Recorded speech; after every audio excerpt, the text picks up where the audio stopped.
अस्सलाम वालेकुम guys, welcome to knowledge sharing commerce. मैं हूं आपके साथ फ़िदा हुसैन और आज की इस वीडियो में हम अकाउंटिंग के एक बेसिक प्रिंसिपल्स को डिस्कस करेंगे। ठीक है, तो चलिए हम अपना टाइम स्पाइल करने से पहले हम अपने टॉपिक की तरफ मूव करते हैं।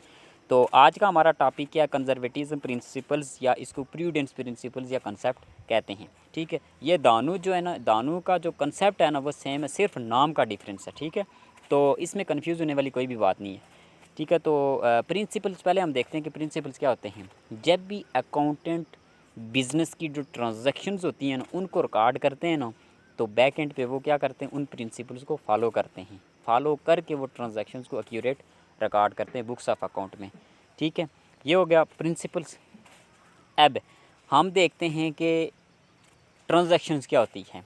ठीक है, transactions any dealing between two person for the purpose of business, यानी दो बंदों के दरमियान जो ट्रांजैक्शंस होगी ना, दो बंदों के दरमियान जो लेन देन होगा ना, उसको हम ट्रांजैक्शन कहेंगे। लेकिन पर्पज़ क्या होना चाहिए, बिज़नेस। फ़र्ज़ किया मैं आपसे पानी मांगता, आप मुझे पानी दें, तो ये बुक्स ऑफ अकाउंट में रिकॉर्ड नहीं की जाएगी, क्योंकि हमारा पर्पज़ जो है वो बिज़नेस नहीं था। फ़र्ज़ किया दो पार्टीज़ अगर कोई बिज़नेस के पर्पज़ से आपस में लेन देन करती हैं, तो उनको ट्रांजैक्शनों को हम क्या करेंगे, बुक्स ऑफ अकाउंट में रिकॉर्ड करेंगे।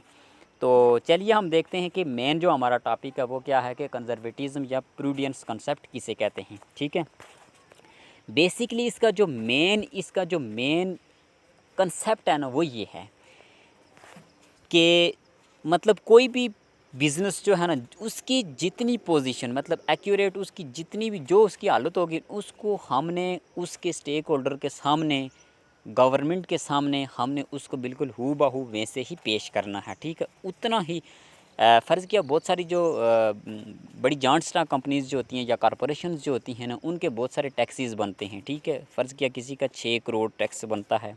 अब ऑडिटर चेक करने के लिए आता है या गवर्नमेंट का जो भी बंदा चेक करने के लिए आता है, तो उसकी मैक्सिमम सैलरी जो होती है वो 50,000 होती है। 1 करोड़ वो उसको दे देते हैं, घपला कर देते हैं। ठीक है, तो वो क्या कर देता है, उसकी फाइनेंशियल जो स्टेटमेंट्स होती हैं या जो भी डॉक्यूमेंट्स होते हैं वो उनको ट्रू एंड फेयर शो कर देते हैं। ठीक है, तो मतलब ये कंजर्वेटिज्म कंसेप्ट ये कहता है कि ट्रू एंड फेयर, कोई भी घपला नहीं करना, हमने ट्रू एंड फेयर जो है ना उस जितनी भी ट्रांजैक्शनें हैं उसका रिकॉर्ड रखना है। ठीक है, कोई भी चीज़ हमने स्टेक होल्डर से हाइड नहीं रखनी, मतलब स्टेक होल्डर को हमने दिखाना, हर चीज़ उनके सामने रखनी है, मतलब उनसे कोई भी चीज़ हमने हाइड नहीं रखनी है। कुछ कंपनीज़ ऐसे होती हैं जो रेवेन्यू को एक्सपेंस शो कर देती हैं, एक्सपेंस को और रेवेन्यू को वो क्या कर शो कर देती हैं, कैपिटल शो कर देती है और कैपिटल को रेवेन्यू शो कर देती हैं। तो कुछ कंपनीज़ ऐसी होती हैं कि वो बहुत ज़्यादा प्रॉफिट शो कर देती है, ताकि ज़्यादा से ज़्यादा लोग अट्रैक्टिव होकर इस कंपनीज़ में क्या करें, इन्वेस्टमेंट करें।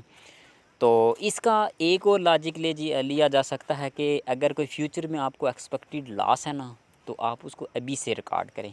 ये ना आप वेट कीजिएगा कि लॉस होगा तो तब रिकॉर्ड करेंगे। ठीक है, तो आप उसको अभी से रिकॉर्ड करें। लेकिन अगर आपको ये एक्सपेक्ट है कि फ्यूचर में आपको प्रॉफिट होगा, उसको आप रिकॉर्ड नहीं करेंगे। ठीक है, हाँ लॉस होगा तो उसको आप रिकॉर्ड कर सकते हैं।